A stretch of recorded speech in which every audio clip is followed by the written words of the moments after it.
Nós vamos hoje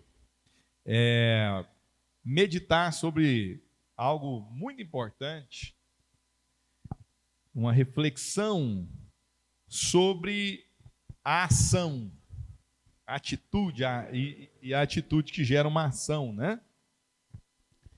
Então, nós vamos ler um versículo apenas e conversarmos sobre um princípio que é fundamental na mentalidade que o povo de Israel tem até os dias de hoje.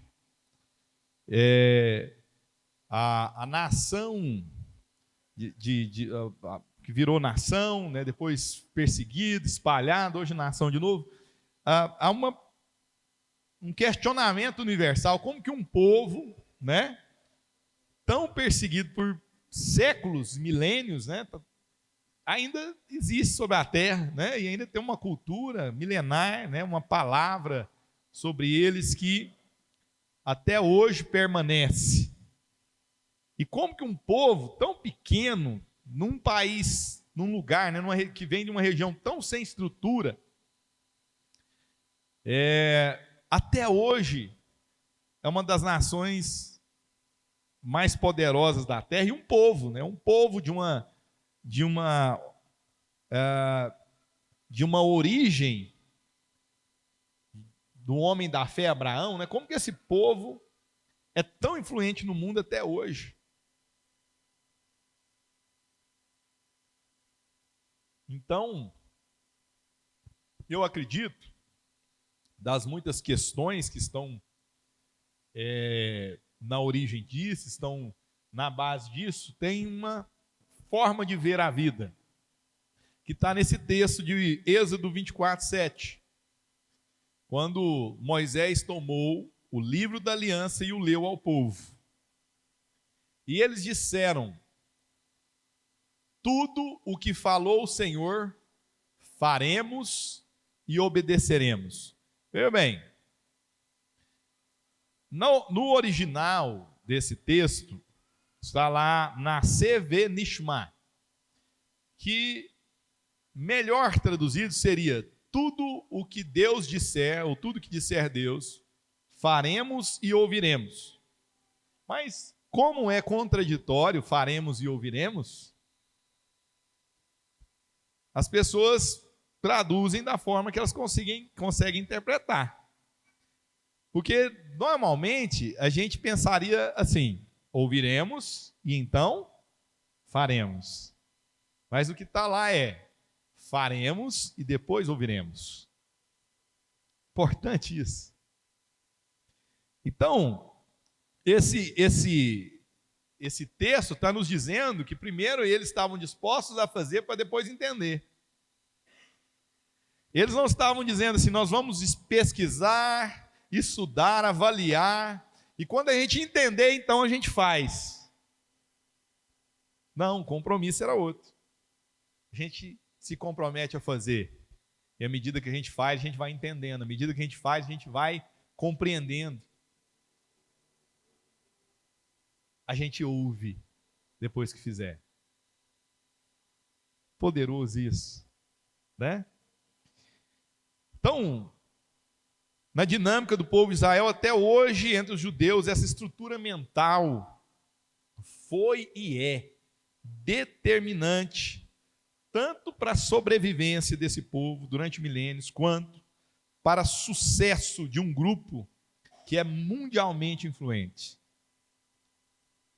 Então, essa é uma contradição aparente, mas revela para nós um comprometimento, um compromisso, um engajamento.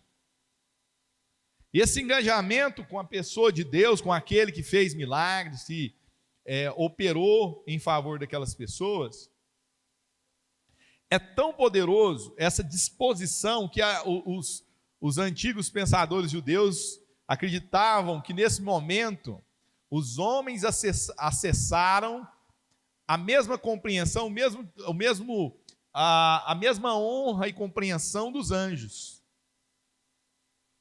Que Deus iria honrá-los de tal forma, elevá-los de tal forma, porque de uma forma uníssona, de uma forma conjunta, eles disseram assim: faremos, depois ouviremos.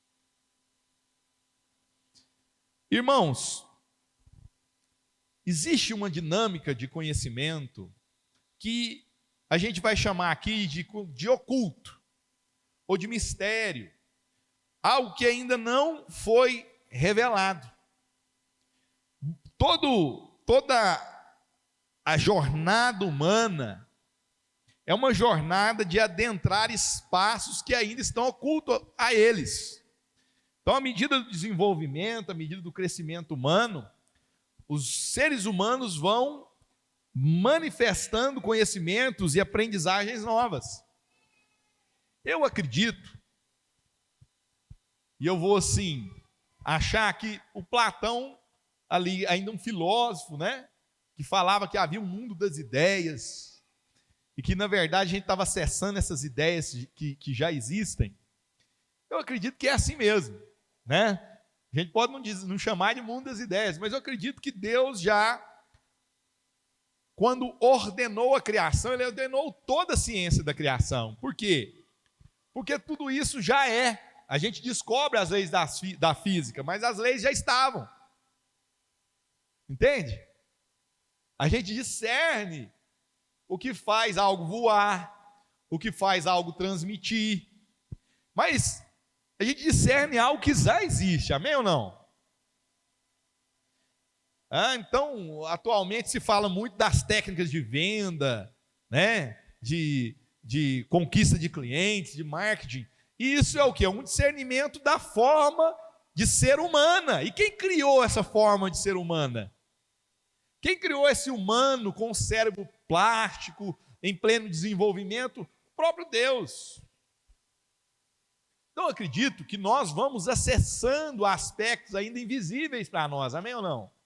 Discernimentos vão surgindo, mas o povo de Israel teve aqui uma compreensão poderosa, porque é como se todo conhecimento do que ainda é oculto, do que ainda é mistério,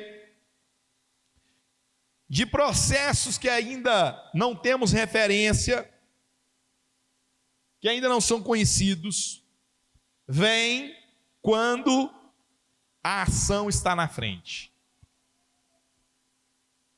Porque à medida que nós vamos agindo em mistérios, em coisas que não conhecemos, ainda que vamos tomando decisões, ainda que a gente não sabe exatamente como, mas à medida que vamos fazendo, nós vamos aprendendo. Nós vamos descobrindo, inclusive com os erros. Ou os erros não são uma grande forma de aprendizagem? Entende ou não? Está fazendo sentido para os irmãos? Então,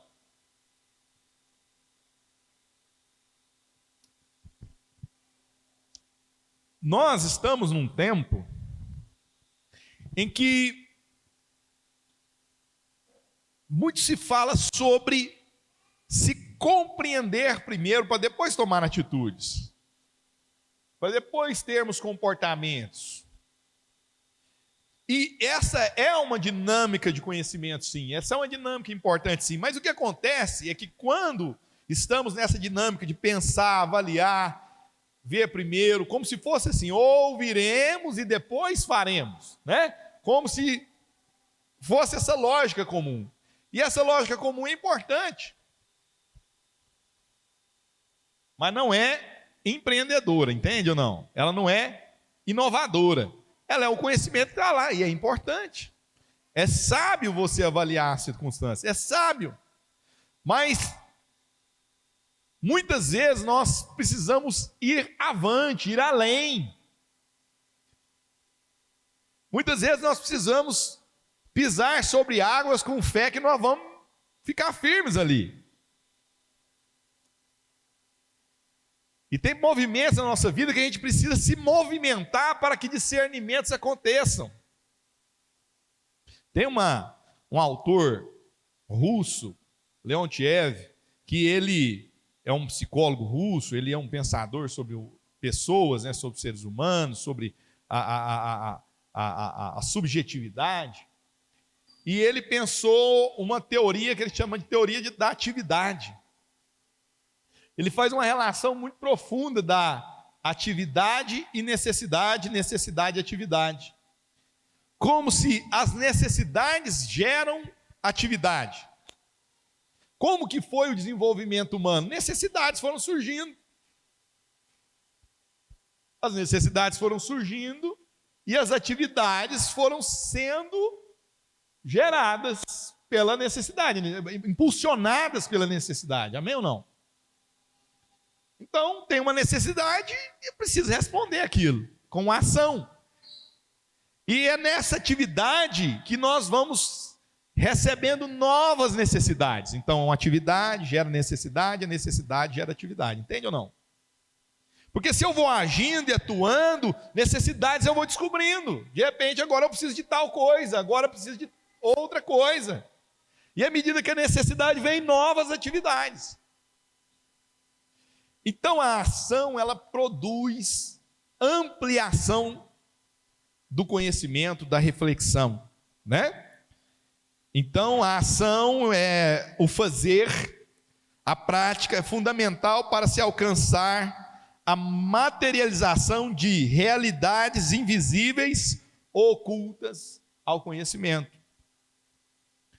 Então, posso crer que a ação é uma porta de entrada para o universo oculto, para o universo do invisível. Então, irmãos, pensar, refletir, entender, ouvir para depois fazer, faz parte, mas nos leva àquilo que já é. Está limitado àquilo que é possível de ver, de referenciar, de observar, de avaliar. Mas tem situações na nossa vida que só a coragem, a ousadia de fazer naquilo que você ainda não sabe bem é que vai dando entradas de novos conhecimentos, de novas informações, de novas percepções, é que necessidades novas vão surgindo e vão te puxando, vão te esticando. O que acontece, meus irmãos, é que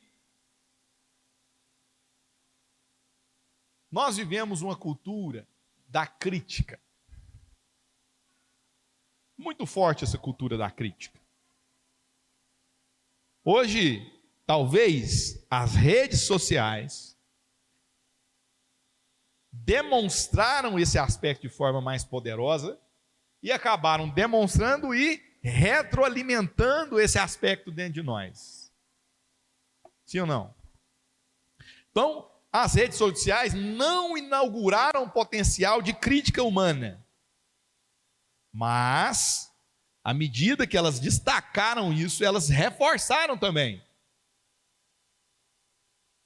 Então nós somos avaliadores, agora peritos em avaliação do que é bom, do que é ruim, do que é certo, do que é errado, do que é justo, do que é injusto. Essa foi a queda lá do homem, né? Ele decidiu se, a partir de uma referência em si mesmo, decidir o que é bom e o que é mal. Conhecimento do bem e do mal era isso, era um homem com o poder divino de decidir. Isso aqui é bom, isso aqui é ruim. Então nós nos tornamos peritos julgadores. E é interessante também que eu acho que as redes também ajudaram a gente a perceber, é que pessoas autênticas, de uma forma totalmente simples e quase para alguns ridícula, fizeram fama, sendo elas mesmas. Você entende? E talvez daquilo que para alguns seria ridículo fazer, talvez, se não fosse um universo onde a pessoa pudesse se apresentar para o mundo,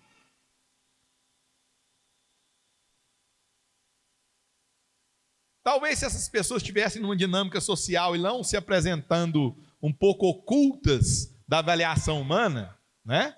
Se apresentando para a gente que ia ver e avaliar mais distante delas, talvez se elas habitassem o nosso meio aqui, a gente ia tirar elas de mente, falar assim, faz não. Talvez a gente falar assim, esse receba seu é ridículo demais. Essa mãozinha sua balançando assim, como é que é? É? Essa música, esse caneta azul é muito... Bom, eu estou usando aqui questões caricatas, mas que talvez no nosso meio a gente fale assim, larga de ser ridículo. Entende? E pessoas que decidiram ser elas mesmas e fazer algo que elas entendiam que era bom, que era possível, sem nenhuma orientação, sem nenhum perito em marketing da comunicação, sem nenhum estudo, de repente fizeram mais sucesso que muitos. Seja curto ou longo, fez diferença na vida delas. Mas elas agiram. Entende? Então nós vivemos num mundo onde nós tendemos a ter um grande nível de julgamento, e esse grande nível de julgamento tem limitado outras pessoas, e muitas vezes essas pessoas são pessoas que têm mais conhecimento, que têm mais informação, que conhecem mais gente importante, e que começam a limitar as suas ações, como se amarrasse cordas limitantes nas suas mãos, nos seus pés, como se pusesse uma fita na sua boca, e não se pusesse a fazer algo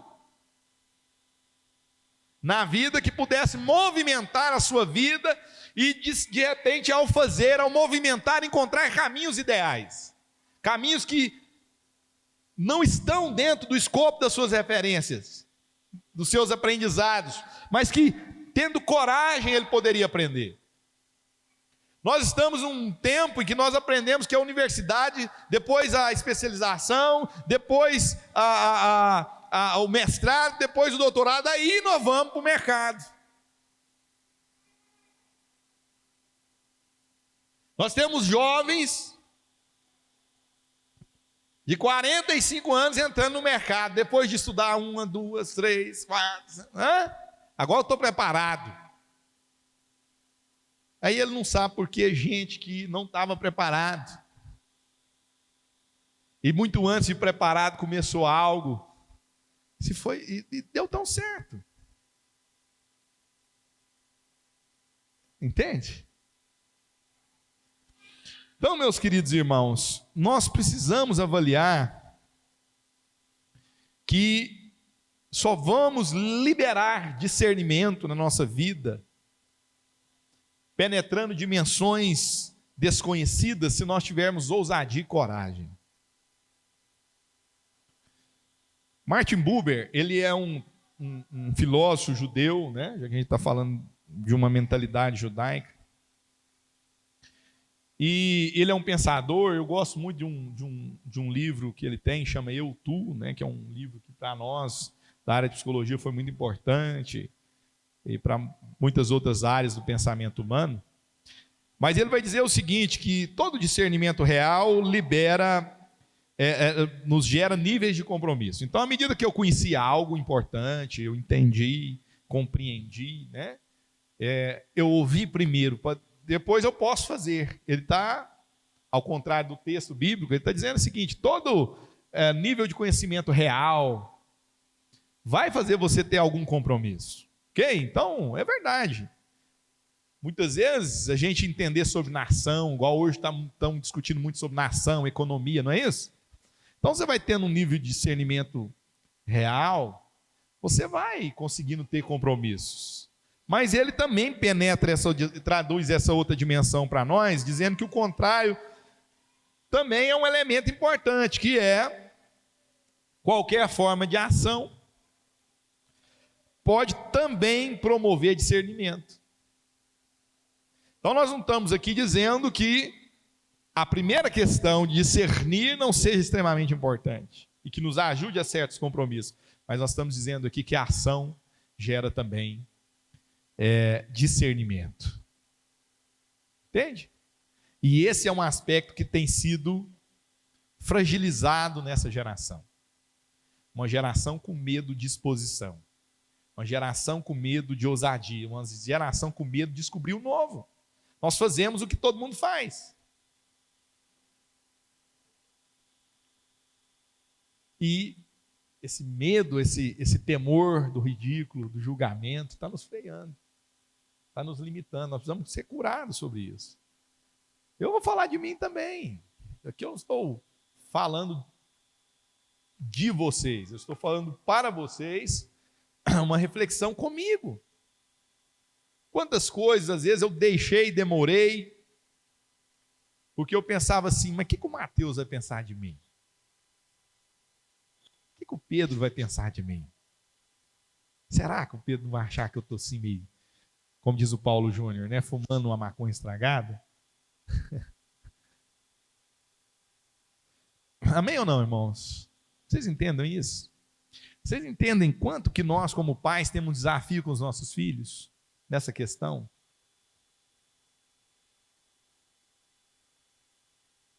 Eu, às vezes, me pego reagindo aos meus filhos e depois eu falo assim, nossa, essa reação minha aqui, ela é, como dizia a linguagem freudiana, castradora, no sentido de quebrar o potencial, quebrar a força. Isso é preocupante. Mas talvez seja só uma reprodução de processos que nós vamos aprendendo e reproduzindo. E eu acho que esse é um desafio para a gente conversar como igreja.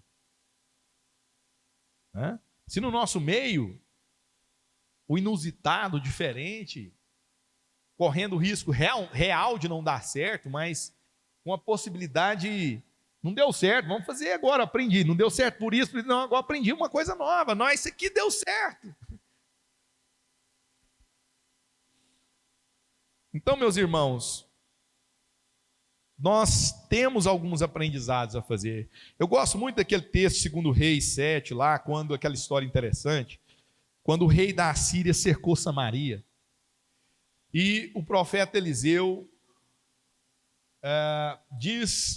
profetiza lá que, mais ou menos ali no horário do almoço, ali, vamos dizer, Eliseu fala, amanhã nessa hora, nós vamos estar aqui vendendo, entregando comida a preço de quase nada.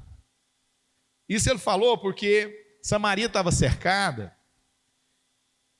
e cabeça de jumento estava valendo uma fortuna porque não tinha comida. Certo? Se um pombo fizesse um cocôzinho lá, as fezes do pombo seria a comida para ser vendida. A condição era terrível.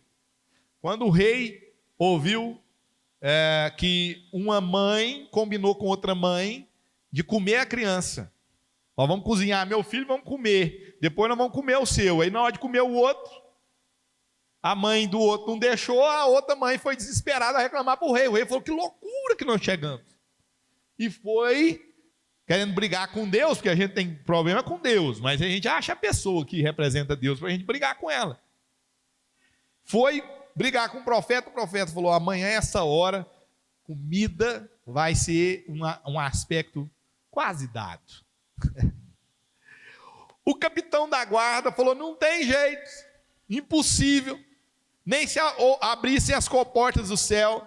O profeta falou, você vai ver, mas não vai comer, não vai participar. 4 leprosos estavam na porta de Samaria, do lado de fora, porque o leproso não convivia na dinâmica social. Eles falaram o seguinte, rapaz, nós vamos morrer de fome, porque lá na cidade é fome. Aqui nós vamos morrer. Então vamos lá no exército do inimigo. Vocês entenderam a dinâmica? A falta de possibilidades é que gerou o movimento. Então vamos lá. E eles foram. E à medida que caminhavam, é como se Deus pegasse caixas de som enorme e fizesse aquela caminhada daqueles 4 soar como um exército inimigo chegando. E aqueles homens da Síria fugiram, deixando tudo pelo caminho. Comida, animais, roupas. Aqueles leprosos chegaram lá e viram aquela maravilha, desfrutaram daquela maravilha. Aí disseram, não é justo. Nós temos que ir lá avisar o povo. Foram avisar um povo, quando o povo viu que era real, saíram correndo em direção e atropelaram o capitão da guarda, que não pôde participar daquele benefício. Está vendo? É uma reflexão, assim como o Daniel fez uma reflexão aqui sobre os que creem e os que questionam, os que criticam. Os que só avaliam com muita clareza do que já sabe as impossibilidades. E gente que não sabe, que não tem força, que não tem capacidade, que não tem possibilidades, mas que decidiram agir e encontram soluções e caminhos. Amém ou não? Temos também uma figura muito legal daqueles servos que o Senhor saiu, deixou 5 talentos com um, 2 talentos com outro e 1 talento com outro. E quando ele foi embora, o Senhor, aqueles servos começaram, 2 deles, o que recebeu 5 talentos e o que recebeu 2 talentos, começaram imediatamente a multiplicar os talentos. O que tem 5 talentos foi lá e gerou mais 5. O que tem 2 talentos foi lá e gerou mais 2. Quando o Senhor chegou, viu aqueles servos, chamou aqueles servos, e o que tinha 5 talentos entregou 10 talentos, e falou: ô servo bom e fiel, entra aqui no gozo do Senhor. O outro, 4 talentos, entra aqui no gozo do Senhor. Mas ele chegou no terceiro e ele falou assim: olha, eu, sabendo que o Senhor é um homem severo, olha só, o que emocionalmente, estruturalmente, dentro daquela pessoa, fez com que ele avaliasse o Senhor com uma outra dinâmica, diferente daquele que tinha uma responsabilidade mais pesada de 5 e o outro que tinha de 2. É como se eles tivessem uma carga maior para multiplicar, e aquele que é apenas 1, ou seja, adequado à sua condição, por que ele, diferente dos outros, avaliou que aquele senhor era muito severo? E ao avaliar o senhor severo, ele entendeu que ele precisava esconder. Ele disse: olha, sabendo que o senhor é um homem severo, eu peguei o único talento e enterrei.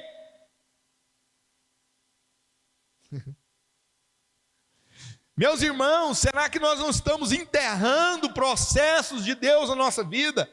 Será que nós não estamos enterrando aquilo que o Senhor nos entregou? Será que nós não estamos olhando e pensando que a vida, os homens, as pessoas são severas, avaliando a vida de uma outra dinâmica de impossibilidade? Será que esse aspecto, que eu vou chamar aqui de timidez, de vergonha, não está nos afrouxando, não está nos impedindo, não está nos punindo?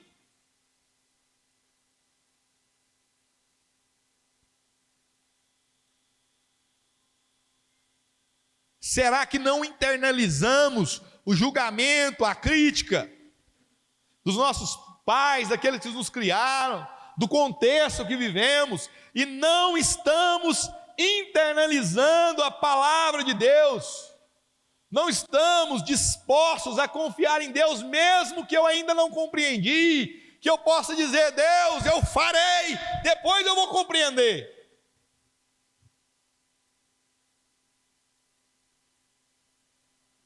Imagina, Pedro fez isso, ele fez para depois compreender, mas compreendendo ele afundou,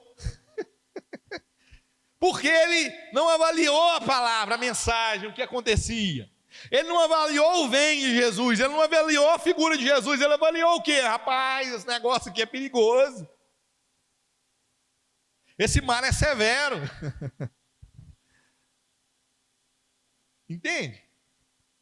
O que nós estamos avaliando que está nos fortalecendo a agir, e o que nós estamos avaliando que está nos limitando, nos impossibilitando? Irmãos, tanto talento no nosso meio.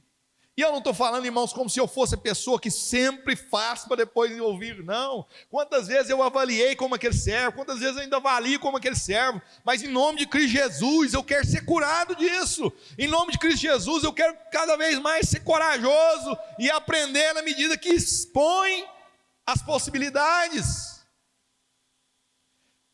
Ouvir depois de fazer muitas coisas.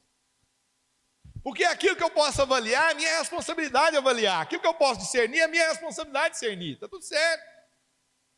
Mas a coragem, irmãos, é que faz a diferença entre alguns. É a coragem. E fé, meus irmãos, é ação. Amém ou não? Fé é ação. Fé é comportamento, fé é ação, fé é atitude.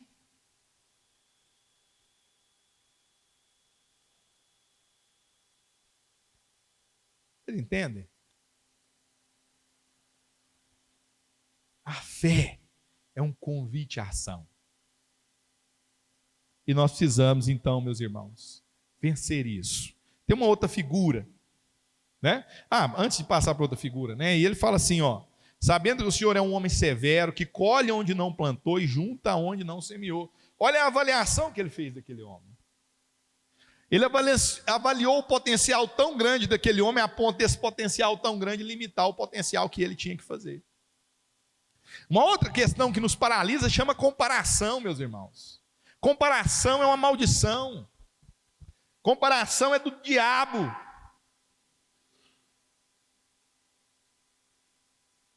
Porque nós não passamos pelas mesmas estradas, não calçamos as mesmas sandálias da história de cada um. A história de cada um é única. As possibilidades de cada um são únicas. E aí nós nos paralisamos com a comparação. Meu irmão, não é a estrada do outro, não é do tamanho do outro. É o que você pode fazer com a sua fé. É a ação que pode ser gerada na sua fé. Lá em 2 Samuel 6 tem a história de Davi. Davi tentou trazer a Arca da Aliança. Quando ele foi levar a Arca da Aliança, ele não avaliou bem o que era a caminhada, levar a Arca da Aliança, e ele teve um problema sério, né? Ele, ao usar, que era um dos que estavam lá acompanhando a arca, tentou segurar a arca para não cair de um levar de qualquer jeito que Davi estava fazendo, e ele morreu. Davi se assustou com aquilo, deixou a arca na casa de Obed-edom. A casa de Obed-edom prosperou muito, o tempo que a Arca da Aliança, que representava a presença de Deus, estava lá. Mas chegou o momento, então, que Davi entendeu como levar a arca. Mas Davi, ao levar a arca, ficou muito alegre, começou a dançar com muita alegria, porque a arca estava sendo levada para Jerusalém. Olha que coisa poderosa. Davi, a presença de Deus vem para perto de nós, a referência da presença de Deus. E Davi dançou com muita alegria, a ponto de talvez alguma das suas vergonhas ali poder até aparecer um pouco, né? E a filha do rei Saul, Mical, criada lá perto do rei, com educação diferente, com acesso a coisas diferentes, né? Muito importante, eu sou a filha do rei Saul.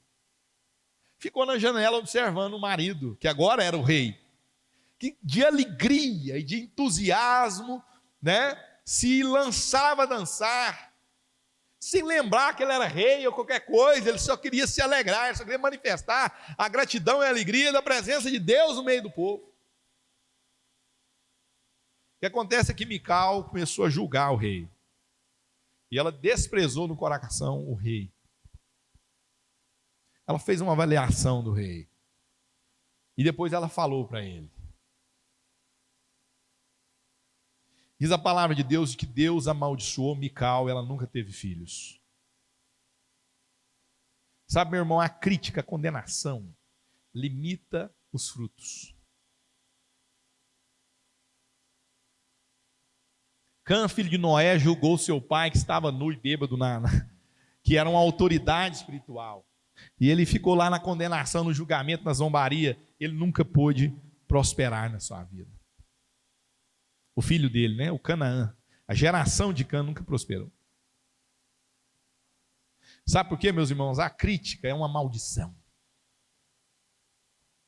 E eu vou te falar que eu já caí nisso, e talvez caia de novo, mas isso é uma maldição.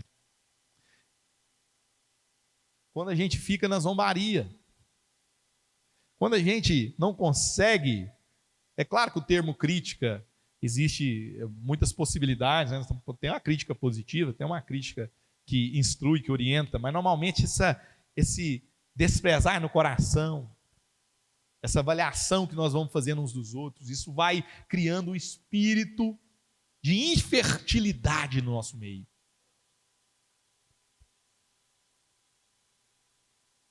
Entende? Porque muitas vezes não somos tomados pela inspiração daqueles que tentaram coisas aparentemente idiotas que não deram certo, mas aquela tentativa, aquela coragem não nos inspira. Você está entendendo? Está entendendo o movimento emocional e espiritual que acontece na crítica? E muitos de nós podemos estar em grupo, em coletivo aqui, tímidos, porque criamos um ambiente de avaliações negativas, de críticas, e não de fortalecimento do potencial que cada um pode ter. Vai lá, meu irmão, e se quebrar a cara, nós vamos limpar a sua cara. Mas a sua coragem nos inspira. Se não der certo, meu irmão, nós vamos ser humildes e corajosos para conversar com você sobre novas possibilidades, mas nunca vamos ser amputadores do seu potencial, da sua fé. Não seremos castradores da sua capacidade de gerar. Oh, meus irmãos, coragem. Porque se você estiver guardando um talento, meu irmão, nós não vamos entrar no gozo. Você está entendendo? Se nós estivermos enterrando por timidez, e a Bíblia diz que os tímidos não herdarão o reino dos céus, você está entendendo isso, meus irmãos? Porque o timidez, o potencial que gera a timidez chama orgulho, e Deus resiste ao soberbo. Deus coloca a mão no peito do soberbo e fala, não vai. E aí eu não estou falando dessa timidez emocional, só não, estou falando desse orgulho que não vou me expor. Porque para alguns o gigante da timidez é maior. Nós não estamos aqui para comparar todo mundo. Eu, para falar no microfone, fui criado dentro de uma igreja evangélica com meu avô, maior tranquilidade do mundo. Usando terninho, pegava terninho de criança, subia no microfone. Isso aqui para mim, meus irmãos, isso aqui eu faço para 10 mil pessoas, para 1 milhão.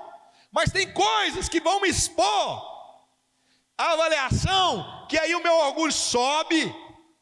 E é nesse lugar que Deus quer que eu seja curado, para que Ele não me resista. Estão entendendo? E nessa manhã nós queremos que a cura de Deus venha sobre todo orgulho.